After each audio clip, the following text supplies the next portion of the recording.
لے چلیں گے ملتان، وزیر ریلوے شیخ رشید میڈیا سے گفتگو کر رہے ہیں۔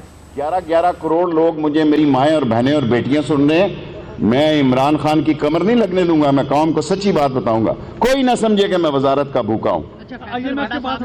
آئی ایم ایف کے پاس میں نے پہلے دن کہا تھا قوم مجھے معاف کرے، میں سچا آدمی ہوں، جھوٹ بولنے کا تصور نہیں کر سکتا، آئی ایم ایف کے پاس جانا پڑے گا، معافی کریں، معاف کر دیں مجھے اکانومسٹ سارے، آئی ایم ایف کے پاس جائیں گے کہ ورلڈ بینک، اسلامک بینک، اے بی پی، پھر سب کے دروازے کھل جائیں گے۔ یہ عمران خان کی ہمت ہے، اس کا اور بوجھ پڑے گا 2-3 مہینے میں لوگوں۔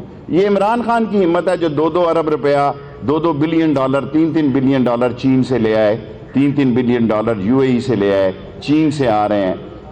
یہ اس کا ایک سٹرکچر ہے، اس کی ایک رسپیکٹ ہے کہ ہی از اے آنسٹ مین، اور دنیا میں سارے الزام اس پہ لگ سکتے ہیں، کرپشن کا نہیں لگ سکتا، اور اس حکومت میں 0 ٹالرنس ہوگی، اور ریلوے میں بھی کرپشن پہ اب 0 ٹالرنس ہے۔ اچھا، فیصل واڈا صاحب نے ایک بڑا انکشاف کیا ہے کہ حمزہ شہباز جو ہے وہ جی ایچ کیو ڈیل کے لیے گئے ہیں، آپ کیا سمجھتے ہیں ابھی طاقت کا ممبر جی ایچ کیو ہے یا جمہوریت؟ دیکھیں، پاکستان کی فوج ایک عظیم فوج ہے، اور اس کا عظیم ترین جرنیل ہے، وہ پیچھے رہ کر اس ملک کی جو خدمت کر رہے ہیں، ساری قوم ان کو، باجوہ صاحب کو سلیوٹ پیش کرتی ہے۔ حقیقت کا اعتراف کرنا چاہیے، جو فوج اس وقت پاکستان کی خدمت کر رہی ہے اور جمہوریت کے ساتھ کھڑی ہے، اور ایسے کرپٹ سیاستدانوں کی بھی حفاظت کر رہی ہے، ان کے ساتھ بھی شہباز شریف جیسے بندے کے ساتھ وہ کیا ہوتی ہے جو رینجرز چل رہی ہیں، تو اس کا مطلب ہے وہ سسٹم کو چلانا چاہتے ہیں۔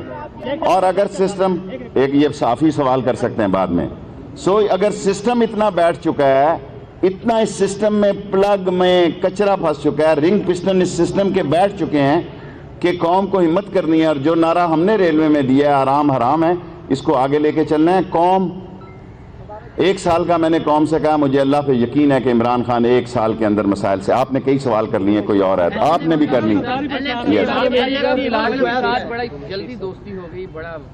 بلاول دل کا جانی ہو گیا، پھر بلاول اس نے معافی مانگ لی، یار بچہ ہے، بس ختم ہوگی بات۔ اس نے پہلے دیکھیں، اس نے گندی زبان میرے خلاف استعمال کی، میں نے فیصلہ آباد میں ایسا بیان دینا تھا کہ یہ 11 کروڑ کی ریٹنگ 20 کروڑ پہ چلی جانی تھی۔ اس ملک میں کوئی بندہ بھی ایسا نہیں رہنا تھا جس نے ریورس کر کے دیکھنا تھا شیخ رشید نے کیا کہا ہے۔ انسان کو صلح صفائی، اللہ کے نبی کا بھی یہ حکم ہے کہ کوئی معافی مانگے اس کو معاف کر دو، اس نے معافی مانگی ہے۔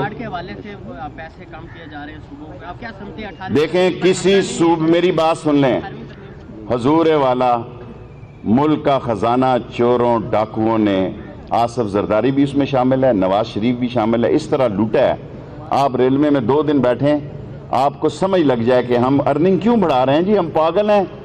20 ڈسٹرکٹ ہم نے 8 دن میں کیے ہیں، 1 مہینے سے میں ٹرین میں ہوں، ایسے نظر آتا ہے مجھے 1 سال ادھر میرا کوئی انتظار ہی نہیں کر رہا، سوائے میرا ہلکا مس کر رہا ہے مجھے، باقی مجھے کوئی مس ہی نہیں کر رہا۔ تو اس لیے میں سوچ رہا ہوں 1 سال کے لیے ہی ٹرین پہ چلے جاؤں، اپنا ڈبہ میں نے دے دیا ہے۔ جی، جس طرح آپ کا ٹرین آپریشن چل رہا ہے، جس طرح کوچز ٹرین آپریشن، مسلسل کوچز ٹرین آپریشن میں ہیں، خدا نخواستہ کوئی انسیڈنٹ ہو جائے، 174 کی روز ایک کوچ خراب ہو رہی ہے، روز ایک خراب۔ دیکھیں، کوچیں خراب ہیں، 70 سال کی ٹینڈر لگا دیا ہے، پہلا ٹینڈر کینسل کیا ہے۔ آخری میری بات سن لینا، آپ کا میں سوال سمجھ گیا ہوں، اس ملک میں کرپشن ہوئی کیوں نہیں؟ یہ 30 کروڑ کے جو لوکوموٹیو تھے 86 68 کروڑ میں کیوں آئے کہ یہ اپنی مرضی کے سنگل ٹینڈر کرتے ہیں، ہم نے کینسل کر دیے۔ میں آپ کو یہ یقین دلانا چاہتا ہوں، میں نہ منافق ہوں نہ جی حضوری انسان ہوں، میں نے کئی پرائم منسٹروں کے ساتھ کام کیا ہے، عمران خان بہت محنت کر رہا ہے، 1 سال کے اندر اگر اللہ کو منظور ہوا، ہمیں کوئی نظر نہ لگ گئی تو نبی کے صدقے میں پاکستان ریل کو اپنا سیلون میں 5 لاکھ روپے پہ جو لے کے جانا چاہتا ہے کرائے پہ، جس دن وہ کھڑا ہوگا اس دن میں خود جاؤں گا، اس کو ڈیکوریٹ میں نے اپنی جیب سے کیا ہے۔ کل کوئی فلم ویڈیو بنے تو یہ نہ کہیں کہ ریلوے نے عیاشی کا پیسے لگا دیے 1 1.5 لاکھ روپے۔ Thank you very much. وزیر ریلوے شیخ رشید ملتان میں میڈیا سے گفتگو کر رہے تھے۔ بلاول بھٹو زرداری کے حوالے سے ان کا کہنا تھا کہ بلاول بھٹو نے معافی مانگ لی اور میں نے انہیں معاف کر دیا ہے۔